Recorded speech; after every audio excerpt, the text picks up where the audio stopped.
बहुत समय पहले एक छोटे से गांव में एक मेहनती किसान मोहन रहता था।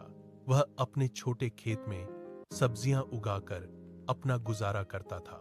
उस दिन वह सुबह से ही खेत में हल चला रहा था। अचानक उसके हल की नोक मिट्टी के नीचे किसी चीज से टकराई।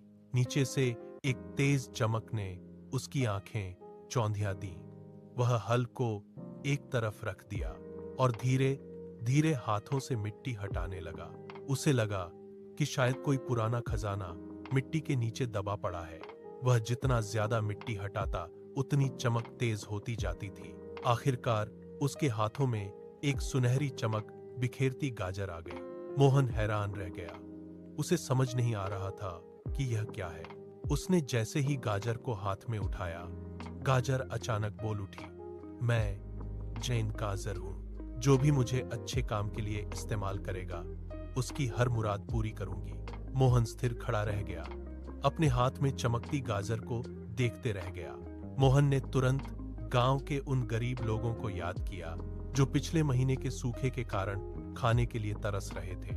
उसने गाजर से कहा, अगर तुम सच में जादुई हो तो मेरे गांव के भूखे लोगों की मदद करो। जैसे ही उसने यह बात कही, गाजर तेजी से चमकने लगी। देखते ही देखते पूरे खेत में हरी भरी ताजी सब्जियां उगाईं।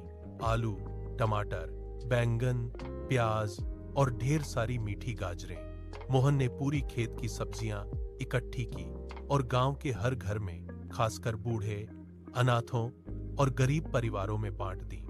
गांव के लोग खुशी से भर गए और धीरे धीरे मोहन पूरे गांव का सबसे प्रिय इंसान बन गया।